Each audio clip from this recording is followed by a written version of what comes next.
What is up, my geeks and freaks? Big Girl Geek here with a brand new recap and review.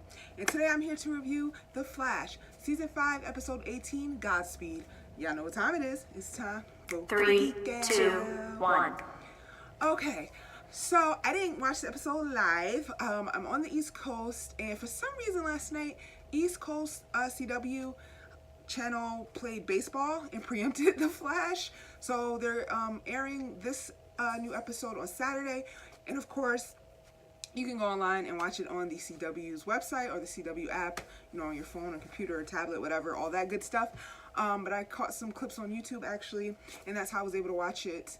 And I hadn't planned on watching it anyway because I'm having a really bad relationship with The Flash right now. I feel like it really has lost its heart of the show. I feel like, you know, for the last 6, 7, 8, I don't even know how many episodes, West Allen, would I consider Barry and Iris's relationship to be like the heart of the show, and how they are handling this. They seem a little separated and disconnected.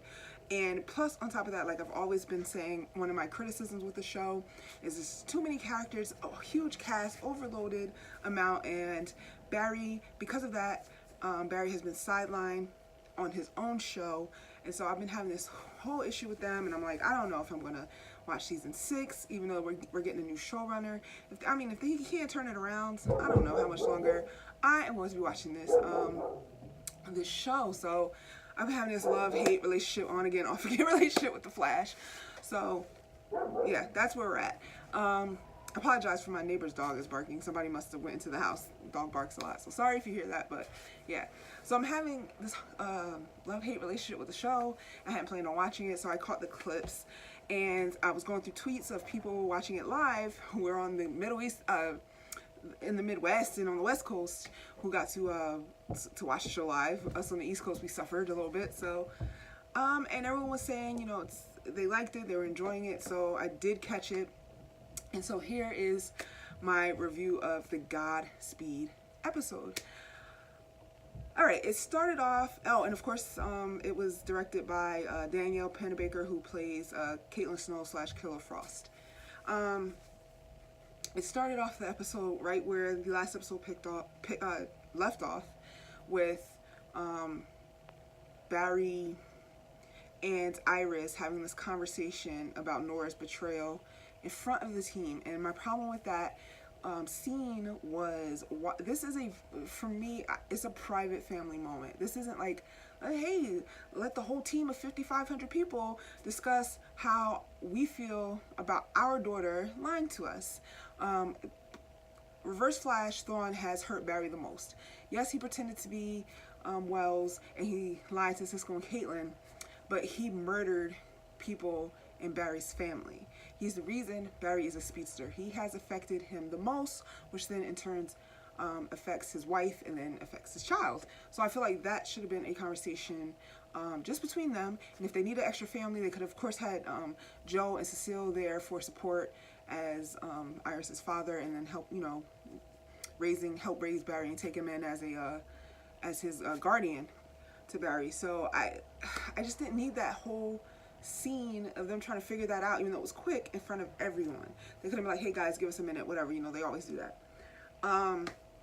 And you know, Barry was very upset, and I understand he's upset. He was just upset, and people were saying he yelled at Iris, but I get why he was upset. He was upset. But I didn't think it was like this big thing. Like, he raised his voice a little bit. That didn't bother me too much. Then Sherlock Wells tried to put his 2 cents in, and everybody's looking at him like he's crazy, like, why didn't you say anything? And he's like, oh, your anger's misdirected. I'm like, no. You could have flat out pulled Barry and Iris aside. You had so many opportunities to be like, look, I think something's got with Nora. This is what I'm seeing. Maybe you should go talk to her. He was very out of line, and I can't stand him. That accent, no, I'm done. Not Tom Cavanaugh's best work. His best work is when he's Eobard Thawne, Reverse Flash. So we get flashbacks to what happened because they decide to read Nora's journal, and it is very much Danielle Pennebaker has said this is like Nora's pilot, and it went almost line for line the first episode of The Flash. So I know they put that in for nostalgia purposes, and we see, you know, Nora is all fidgety and clumsy and late, and she's a CSI. She's late to a crime scene, just like Barry. and things like that. She's very hyper. So I appreciated that part of it and that aspect of it. I don't know. Maybe I'll talk about it a little bit later. I don't know how if I needed it verbatim. So yes, she's at a crime scene. She's obsessed with speedsters. She's a crime-led partner. All the future tech was really cool. I appreciated that. And we see that amongst her investigating an obsession with speedsters and the unknown, like very much like Barry is, she stumbled across Godspeed. Now, the title of the episode is Godspeed, and he really wasn't featured. He was the quote-unquote villain of the week, and everyone has been waiting for Godspeed, and I felt like they didn't do him justice. He looked really cool. Side note, B.D. Wong was the voice of Godspeed for a little bit that we did here. I mean, his suit looked way better than what Barry is running around right now, and it was cool. His lightning was cool. Everything was cool. But I don't know if I needed Godspeed to be Nora's villain. I kind of wanted that to be Barry's story. I mean, I don't know if they could rework it and do like I don't know if they're going to add him in later. I don't know how they could fix it, but that part of it really wasn't feeling it. So in fighting Godspeed, Nora then discovers that she is a meta. She confronts Iris. We do see future Iris. She looks beautiful. She just got some like gray streaks in her hair, so a little bit of crow's nest or feet, whatever they call that, and some wrinkles and bags and all that. But she's looking good at her age in 2049, something like that.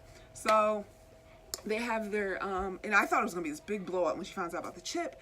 I mean, they had a seemingly calm conversation about it, and Nora was of course upset, but you know, Iris had lost everything. And I noticed there were some Easter eggs. There was a Tracy Bland Industries building, Troy Enterprises. It was called Central Worldwide Media, something like that. So Iris's paper blows up, and she's this mega conglomerate, sort of like Catco Media. The building looked very similar to that, and I'm feeling she got Cat Grant vibes going on with Iris in the future. So they have their discussion, and Nora speeds off. You know, she's going to Reverse Flash for help because she doesn't know what to do. She ends up. Oh, there was one part with her friend. Godspeed murders her friend, but her friend, you know, tries to wake her up after getting knocked out, and she wakes up to Poker Face, same song I think Barry woke up to in the pilot. So it very much mirrored it, and I just wasn't really feeling it. I really wasn't. I didn't need an exact replica of the pilot episode.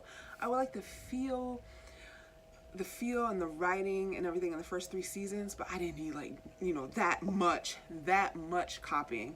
So that was a gripe I had.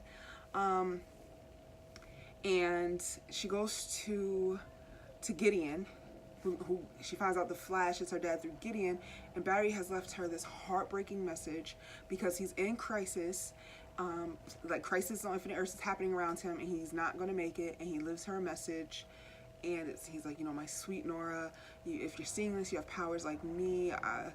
I'm sorry I wasn't here to teach you, and I love you. I always will. I mean, oh my God, it was so heartbreaking.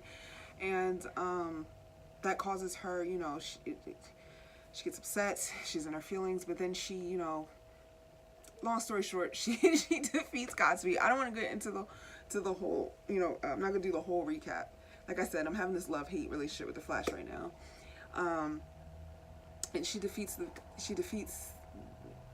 Godspeed, and then we cut to present time. Iris had let Nora out the pipeline, so they could start reading the journal and Nora just tell her side of the story. And then, you know, Barry asked for some time alone, and he says, I can't trust you, Nora. I can't trust you. I can't have anyone on this team that I can't trust. And he zooms her to the future, and then after he leaves her there, she's like, you know, please, I'll never see him again. I'm so sorry. He zooms away, and he goes and he has this confrontation with Dawn, very short. The countdown is like Dawn has 10 minutes left, and you know, very phenomenal acting again from Grant and everything like that. And then next week, the episode ends next week, you know, Iris goes to the future to see Nora because she goes, how could you do this? I didn't even get a chance to say goodbye. Okay, that's basically a quick recap. Now my review, I pretty much said some of it, what I had to say, but this may be a little bit long. I don't know. Godspeed should have saved him for something way bigger.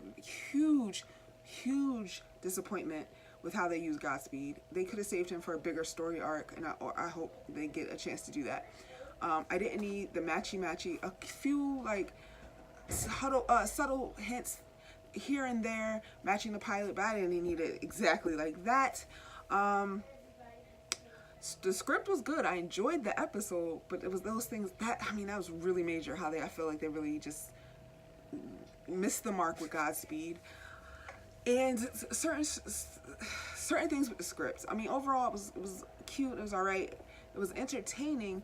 But like I said, Barry and Iris should have had that conversation alone to themselves.